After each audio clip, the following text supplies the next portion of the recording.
on a des courbes, on a des chiffres, on a de la synthèse, quoi, des tableaux croisés dynamiques. Donc, qu'est-ce qu'on appelle tableau de bord? C'est un tableau qui est facile à lire, facile à interpréter et qui va changer en fonction des valeurs du tableau principal. Exemple, dans l'icône appelée tableau de bord, je vais choisir une couleur d'onglet quelconque. Voilà. Donc, qu'est-ce que j'aurai dans le tableau de bord? D'abord, je vais masquer les lignes et les colonnes et choisir une couleur d'arrière-plan selon mes goûts. Je peux choisir ceci. Voici mon tableau de bord, comment il va se présenter. Vous voyez qu'il n'y a ni de lignes, il n'y a pas de bordure. Vous voyez donc, j'ai masqué toutes les bordures. Donc, dans le tableau de bord, comme dans le menu principal, c'est le même système. Je sélectionne tout et je prends, à partir du groupe police, je prends l'icône, la couleur du thème de mon choix et je clique OK. Voici tout masqué. Si je veux mettre une relation ici en disant taux de fréquence, donc j'écris en toutes lettres parce que le tableau de bord doit être explicite, taux de fréquence moyen. C'est le taux de fréquence moyen. Par exemple, ici, je veux le mettre là, je fais égal, je vais dans la feuille KPI, vous voyez, je devais d'abord le calculer ici. Je ne l'ai pas calculé. Donc, avant tout, il faut que je le calcule. Comment calculer le taux de fréquence moyen? Je fais la sélection de toutes les valeurs jusqu'ici. À l'icône sigma, je choisis moyenne. Et automatiquement, vous voyez, il calcule le 98,065. Est-ce que c'est clair? La formule est la moyenne de K2 2.413. Donc, ce taux, sa place n'est pas ici. Qu'est-ce qu'on appelle tableau de bord? C'est un tableau de synthèse. Donc, le patron ne va pas regarder tous vos petits tableaux. Lui vient dans le tableau de bord pour avoir les indicateurs. Alors, ici, j'ai pris la police Arial. J'ai pris la taille 20 par exemple. Ici, je vais calculer le taux de fréquence moyenne. Je mets égal. Je vais dans KPI, c'est une liaison. Et je clique sur cette valeur. La valeur de la moyenne, je valide. Et donc, ce qui va s'afficher ici, je vais avoir la même taille. Là, par exemple, attendez. Bordure. Voilà, et je mets en gras. Et je peux le mettre en bordure aussi. Par exemple, voici un tableau de bord. Donc, qu'est-ce qu'un tableau de bord? On n'aura que des valeurs finales. Et si cette valeur change, si le tableau, un jour, on vient changer des valeurs ici, vous voyez, c'est 98. Donc, si je viens ici, là où c'est écrit 0, je mets, en fait, je vais dire, si je change de calcul quelque part ici, comme c'est un brouillon, je peux changer. Au lieu de 50, je mets 57. C'est toujours le 0. Je vais voir pourquoi il met 0 ici, B5. Ah oui, parce qu'il y a 0 ici, au niveau de avril. Donc, avril, au lieu de 0, je mets 5. Vous voyez que cette valeur change. Et la moyenne est déjà 125,843. Si je vais dans mon tableau de bord, vous trouvez la moyenne. Donc, un tableau de bord s'alimente automatiquement parce qu'il y a les liaisons. Oui.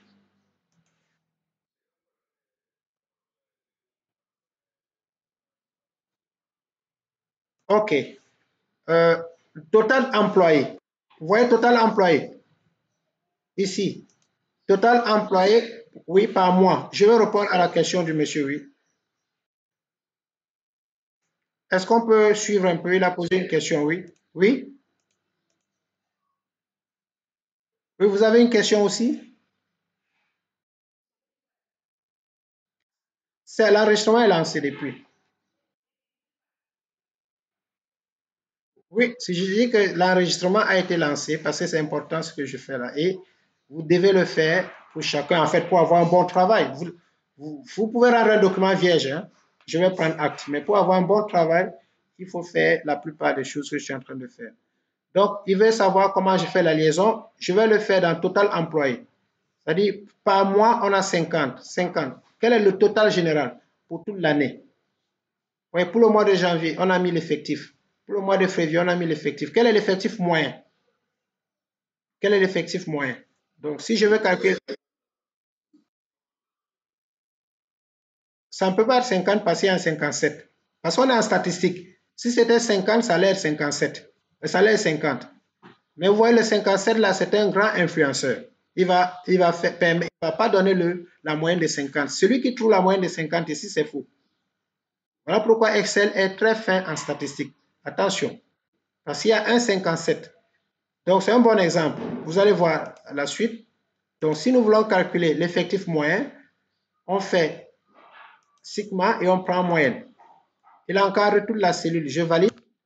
Et vous trouvez 50,58. Monsieur, vous voyez un peu la différence entre 50 et 50,58? Donc, voilà. Donc, je vais dans séparateur de milliers. Je clique. Il me donne deux chiffres après la virgule. Ou alors, je pouvais utiliser réduire les décimales. Ce qu'on a fait, il y a un candidat qui l'a fait tout à l'heure en ligne. Réduire jusqu'à s'arrêter à deux chiffres après la virgule. Donc, ma valeur ici, la moyenne, c'est 50,58. Comment le mettre en liaison dans le tableau de bord? Ici, dans le tableau de bord, je viens.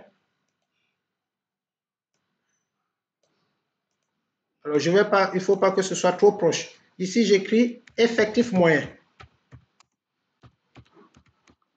Vous voyez, effectif moyen. Ceci, je le mets là. Et je vais mettre égal. Donc, tout part d'ici. Effectif moyen, je mets égal. Je clique sur la feuille KPI. Et je clique dans la cellule qui contient l'effectif moyen. Et vous voyez la formule qui s'affiche égale KPI, point d'exclamation J14. Dès que vous validez, automatiquement, il alimente l'effectif moyen. Et donc, le tableau de bord n'aura que les valeurs de synthèse et les graphiques. C'est ça qu'on appelle maintenant le tableau de bord. Parce que c'est un tableau de contrôle. Le grand patron n'a pas besoin de tous les détails. Il a besoin, quel est l'effectif moyen? Dès que vous changez vos valeurs, automatiquement, à son niveau, l'effectif est à jour. Est-ce que c'est clair, messieurs, cette fois-ci? Merci beaucoup. Donc, dans le tableau de bord, c'est à vous de voir. Je n'ai pas limité le sujet. Vous voyez les KPI que vous pouvez afficher ici. Vous voyez, c'est à vous de voir qu'est-ce que vous voulez mettre dans le tableau de bord. Et quand vous mettez des choses dans le tableau de bord, il faut une légende. La dame a braqué ce graphique ici. Je ne sais pas de quoi il s'agit. Donc, elle a fait un travail, c'est bon. Donc, je corrige un peu. Quand vous mettez un graphique, vous mettez la légende pour qu'on puisse... La légende est en bas, sous le graphique. Vous ne pouvez pas mettre tous les graphiques. Vous pouvez mettre deux ou trois et bien les faire et bien les interpréter. Mais il faut les KPI dans le tableau de bord. Ça, c'est expliqué. Revenons ici sur la feuille qui parlait de... Bon, elle a aussi bien fait ce travail-là.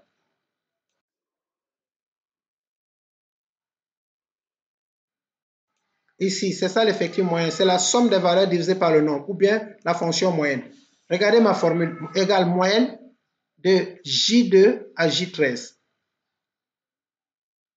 Le total effectif est là pour chaque mois. Maintenant, l'effectif moyen, c'est la moyenne des valeurs. C'est ça. Si je veux le faire sur les commandes, je fais la même chose. Voilà les choses qu'il faut avoir dans les réclamations. Très important. Quel est le nombre moyen de réclamations? Ce sont les valeurs statistiques pour savoir s'il y a trop de réclamations ou pas. Quel est le nombre total de jours perdus et le nombre moyen? Ici, je peux prendre deux indicateurs. Je mets ici total et je mets moyenne. Parce que le nombre total pour l'année, c'est important au chef d'entreprise de savoir que dans son entreprise, je fais somme. Le nombre total de jours perdus, c'est 105. Et on peut le convertir en mois. Ça veut dire qu'on a perdu 3 mois, par exemple, et quelques. Donc, vous voyez, c'est des indicateurs. Les KPI sont vraiment bien à savoir. Donc, dans mon tableau de bord, je peux, si je veux mettre jours perdus, je peux dire nombre total de jours perdus. Je mets la valeur. Soit tel nombre de mois, je divise. Nombre moyen de jours perdus, je mets la valeur. Donc, vos KPI, vos tableaux de bord, c'est à vous, c'est à votre appréciation. Est-ce qu'il y a une autre question? Donc, ça, c'est expliqué au niveau des trucs. Les feuilles doivent être renommées. Je reviens sur l'évaluation. On l'a expliqué tout à l'heure et j'avais dit que j'allais y revenir. La formule utilisée par ce candidat, elle est bonne. Acceptable, non acceptable, excellent, etc. Maintenant, quelle est l'interprétation? Je pose la question, je crois que c'est Claude ou bien c'est Raphaël. Quelle est Oui, quelle est l'interprétation que vous avez faite de ce? C'est-à-dire, ne faites pas les choses pour les faire. Aujourd'hui, en master, vous devez être capable d'interpréter. À quoi sert la colonne évaluation? Je vous réponds. À faire un tableau croisé dynamique ici. Insertion, tableau croisé dynamique. OK. On a vu les TCD. Et évaluation doit me donner des indicateurs KPI. Donc, dans ce tableau, je dois dire que acceptable, on a 4. Excellent, on a 3. Non acceptable, on a 2. Il faut que je fasse une interprétation de l'évaluation. Ce n'est pas pour rien qu'on vous a donné ce tableau-là. Le tableau, oui, il faut en faire une interprétation dans le document Excel. Créez une feuille que vous appelez, par exemple, ici c'était le site, par site, les critères conformes, les critères totaux, le taux de conformité. C'était pour calculer un peu le taux de conformité ici. C'est déjà donné, mais c'était la colonne évaluation à partir de ces colonnes-là, à partir de ces conditions. Donc, il fallait m'interpréter ceci. Ce n'était pas pour rien. Il fallait faire donc ce que je viens de faire ici tout de suite. Un tableau croisé dynamique et sur la base de ce tableau croisé dynamique, vous faites un graphique qui va me montrer la répartition de cette colonne-là en enlevant bien sûr le titre et en mettant les pourcentages. Donc, ce graphique me permet d'interpréter et de montrer au patron et je peux le mettre dans mon tableau de bord. Et ce tableau croisé dynamique aussi, pour lui dire que la colonne évaluation sur la feuille KPI2 ou bien TCD2, voilà, sur la feuille TCD2, j'ai fait un tableau croisé dynamique qui me permet d'interpréter facilement l'évaluation. Et je peux le faire aussi par pays.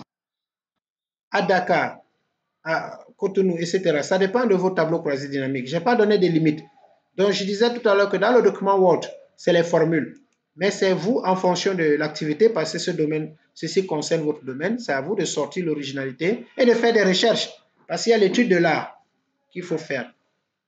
Donc, vous avez d'après mes explications actuelles, vous pouvez compléter votre travail. Oui?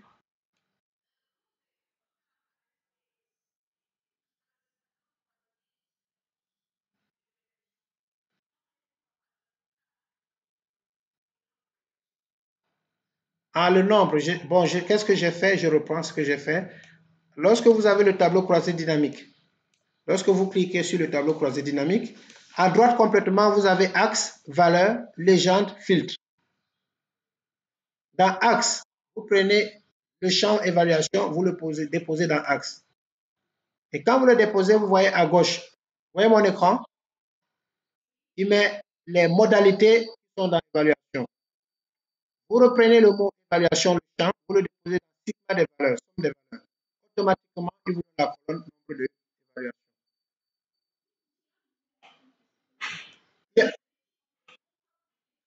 C'est le même champ.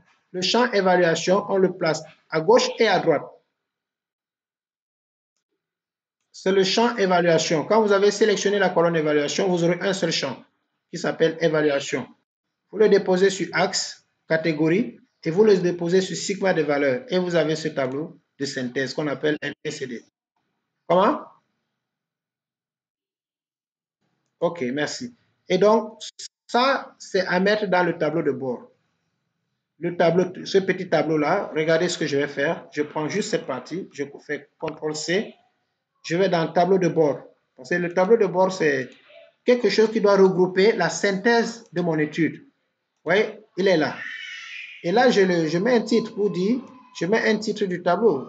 Comment je vais l'appeler? Je vais l'appeler, par exemple, interprétation, je ne sais pas moi, KPI Eval. Un nom comme ça. Je le mets ici, mais à côté, je vais aussi copier le tableau que j'ai reçu, c'est-à-dire le graphique qui est là, CTRL-C.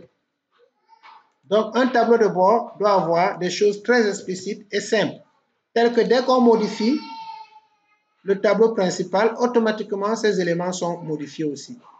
Voici ce qu'on appelle un tableau de bord. Et demain, Inch'Allah, je vais vous donner des modèles des tableaux de bord encore, pour que vous puissiez voir.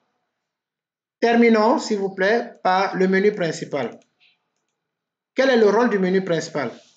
D'abord, nous allons masquer tout, comme on l'a fait tout à l'heure. Vous allez écrire ici, menu principal, menu accueil, par exemple. Tout est... Je n'ai pas compris. Je reprends. Je clique sur Astaghfirullah pour reprendre. Voici la feuille.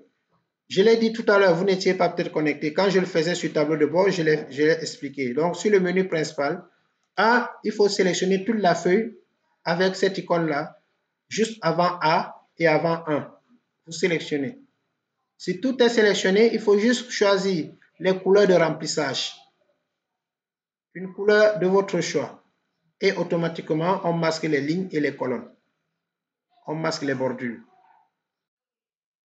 Maintenant, ayant masqué les bordures, c'est à vous. Ici, je peux mettre un titre quelconque. Je peux changer même de couleur. Vous pouvez faire beaucoup de design, mais il faut avoir un goût, il faut avoir du feeling pour faire du travail. Donc, vous pouvez ajouter des couleurs ici, des choses que vous voulez, mais il faut un feeling pour que le travail soit très confortable. Vous voyez, je peux ajouter ça comme si je fais une maison, comme ça. Donc, en fait, Excel, on fait souvent beaucoup de choses et les gens croient qu'on a fait des miracles. Alors qu'on a joué sur les couleurs et on a l'impression que c'est un très grand logiciel. Voilà un truc que je peux faire. Ici, à l'intérieur, je mets des boutons pour appeler les autres feuilles. Donc, on joue sur les couleurs d'arrière-plan. Alors, qu'est-ce que je vais faire comment appeler, par exemple, la feuille qui s'appelle KPI à partir d'ici? Je vais expliquer. C'est juste un seul lien et c'est le dernier. Comment appeler, mettre en relation une feuille, deux feuilles. Comment mettre en relation bidirectionnelle deux feuilles à partir des liens hypertextes? Donc, je vais dans Insertion, sur le bouton Illustration, je prends les formes. Je peux prendre la forme qu'on appelle rectangle à coin arrondi. Donc, Insertion, Illustration, et vous choisissez une forme. J'ai pris rectangle arrondi. Par exemple, cette forme-là. Est-ce que vous voyez la forme que j'ai choisie? Donc, je suis allé dans Illustration, Insertion, Illustration, et j'ai choisi forme arrondie. Tout est à votre appréciation, il n'y a pas d'imposition. Et si je fais clic ici, je vais cliquer, clic droit, attendez un instant, je clic droit et je vais mettre ici, modifier le test pour ajouter le test à l'intérieur. Et je vais l'appeler ici tableau de bord ou bien KPI. Tableau, parce que c'est ça l'objectif de bord. On ne doit pas pouvoir faire un travail et laisser menu comme ça, tableau de bord. Donc voilà ce que j'ai fait. Je peux le rendre en blanc. Je peux donc changer aussi la police qui est à l'intérieur. Je prends une police et une taille Arial, par exemple. Je l'agrandis un peu. Donc voici mon premier bouton. Pour qu'il ait l'aspect d'un bouton, pour que ça ressemble à un bouton, parce qu'actuellement il ne ressemble pas à un bouton de commande, je vais faire donc double-clic sur le bouton et je choisis la forme, format de la forme. Je ne sais pas si vous voyez la suite, ce que je suis en train de faire. C'est-à-dire, j'ai mis un bouton, mais je veux qu'il soit plus beau que ça, qu'il soit plus attrayant. Donc, d'habitude, je fais ça. Voilà, ça marche maintenant. Vous voyez, quand le bouton est là, vous pouvez le déplacer. Maintenant, si je fais double-clic, il me donne le menu actuel. Exigez d'avoir ce menu actuel en regardant la vidéo. Alors, quel est le rôle de ce menu actuel? Vous voyez dans ce menu, effet. C'est l'effet qui va vous donner la forme d'un bouton de commande. Quand vous êtes dans effet, vous avez prédéfini. Et là, vous voyez, maintenant, ça ressemble à un bouton de programme. Ça ressemble à un bouton qui est comme en 3D. Donc, voilà ce que je voulais en fait ajouter. Que vous ayez des choses qui sont comme la programmation. Effet, vous avez celui-ci qui est prédéfini 1. Vous avez celui-là. Vous avez plusieurs types. Donc, moi, je préfère prendre celui qui est là, qu'on appelle prédéfini 1. Le contour du bouton, je peux prendre sans contour. Ou alors, je peux prendre le noir. Mais je préfère sans contour pour qu'il ressemble, pour qu'il soit en 3D. Vous voyez qu'il ressemble maintenant à un bouton de programme. Donc, tous mes boutons auront cet aspect. S'il n'y a pas de question, je termine en montrant comment faire le lien qui va lier le bouton au tableau de bord. Donc, dès que je vais cliquer sur ce bouton, il va appeler le tableau de bord. Et je ferai le même chose du tableau de bord vers ce menu. Et je vais ajouter les autres boutons. Donc, demain, on va continuer, mais on retient tableau de bord, clic droit. Comment faire le lien? Clic droit, lien hypertexte. Comme dans PowerPoint, clic droit, lien hypertexte. Et vous allez choisir emplacement dans ce document. Et il va vous afficher les différentes feuilles. Je vais vérifier si vous voyez mon écran. Non, vous ne voyez pas mon écran. Donc, il y a une petite fenêtre que j'ai affichée qui n'est pas perceptible à votre niveau. C'est emplacement dans ce document. Et là, il vous donne toutes les feuilles du document. Je choisis tableau de bord. Dans la vidéo, vous allez le voir. Je mets OK. Et le lien est fait. J'enregistre. Donc,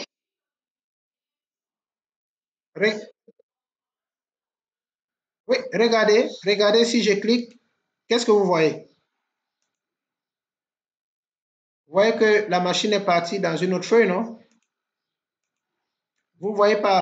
Oui, à mon niveau, dès que je clique, automatiquement, il appelle le tableau de bord. Maintenant, dans le tableau de bord aussi, ça c'est ce qu'on peut voir demain, on va faire un autre bouton qui nous ramène au menu principal et dans les autres menus. Et comme ça, vous aurez un classeur qui a des appels bidirectionnels. À partir du tableau de bord, vous allez à partir du menu principal, vous allez sur le tableau de bord. À partir du menu principal, vous allez sur les KPI.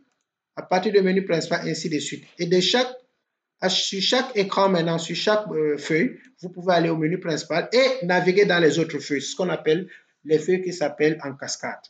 Et là, vous êtes en train de faire excellent avancée. Voilà, donc je vous remercie. Et pour terminer, j'ai préparé un test pour vous. Oui. Oui, c'est la table de matière. C'est la table de matière. Bon, qu'est-ce que je vais expliquer? C'est juste faire une table de matière, comme on l'a dit à la dernière page. Et voilà, ce que je voulais dire, c'est de ne pas le faire en PDF. Les documents que vous envoyez, il faut qu'ils soient en format Word. Il y a des gens qui aiment bien les PDF, je ne sais pas pourquoi. Il n'y a rien à cacher là, rien à truquer. Donc, vous le faites au format Word et vous respectez les contraintes qu'on a vues dans les tables de matière. Soyez très, très vigilants parce que je vais le corriger vers 10h, vers 11h demain parce qu'il y a des zones de turbulence. Donc, soyez vigilants. C'est quelque chose que je vous ai donné pour vous mettre en situation. Et vous aurez ces mêmes genres de choses dans vos mémoires. Donc, respectez juste les étapes de table matière, c'est-à-dire marquer les titres, aller sur référence, niveau, choisir le niveau qu'il faut, c'est tout, et répéter l'action pour chaque niveau. Vous pouvez aussi sélectionner les choses qui sont au même niveau. Vous pouvez les sélectionner pour ne pas faire pas à pas. Par exemple, si j'ai 5 choses qui sont au niveau 1, avec la touche contrôle, je peux sélectionner ces 5 choses étape par étape. Au lieu d'aller, première chose, niveau 1. Deuxième chose, si j'ai 50 choses, ça me perdra du temps. Je vais faire donc, je vais pouvoir le faire step by step, quoi. C'est-à-dire sélectionner 5 éléments qui sont au même niveau, référence niveau 1. Sélectionner 8 autres. Mais pour le faire, si les éléments ne sont pas côte à côte, il faut utiliser la touche contrôle. C'est ce que je voulais ajouter. Vous allez actualiser votre menu et dans 2 minutes, j'ai un peu extrapolé le temps, hein, vous allez m'excuser. Dans 2 minutes, vous aurez un test de 5 minutes pour tester un peu et demain, on va discuter. Donc, je vais ouvrir le... Alors, OK. Oui.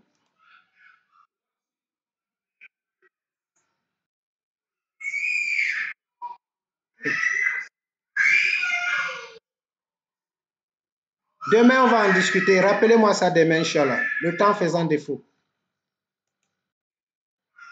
Donc, demain, n'oubliez pas, vous me le rappelez. Dès qu'on se voit demain, on va corriger la table de matière. Et pour le TP du 13, on va expliquer les dernières choses qu'il faut. Donc, il fait 13h10. Il fait 13h10. À 13h11, si vous actualisez votre page, vous aurez quelque chose qui va s'afficher. Je suis en train de la préparer. C'est en 5 minutes. Donc, de 13h11 à 13h16, quelque chose va s'afficher tout de suite. Et cette chose vous permettra de voir comment se préparer.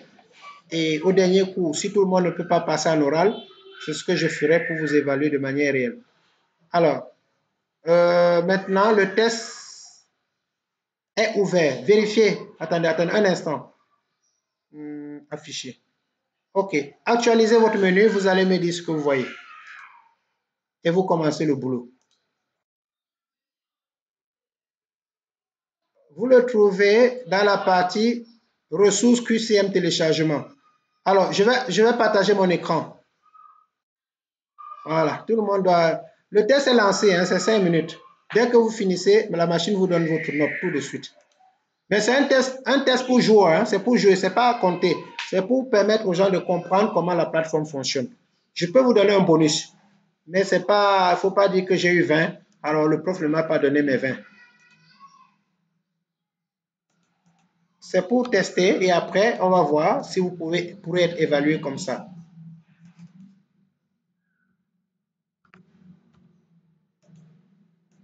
Bonne chance.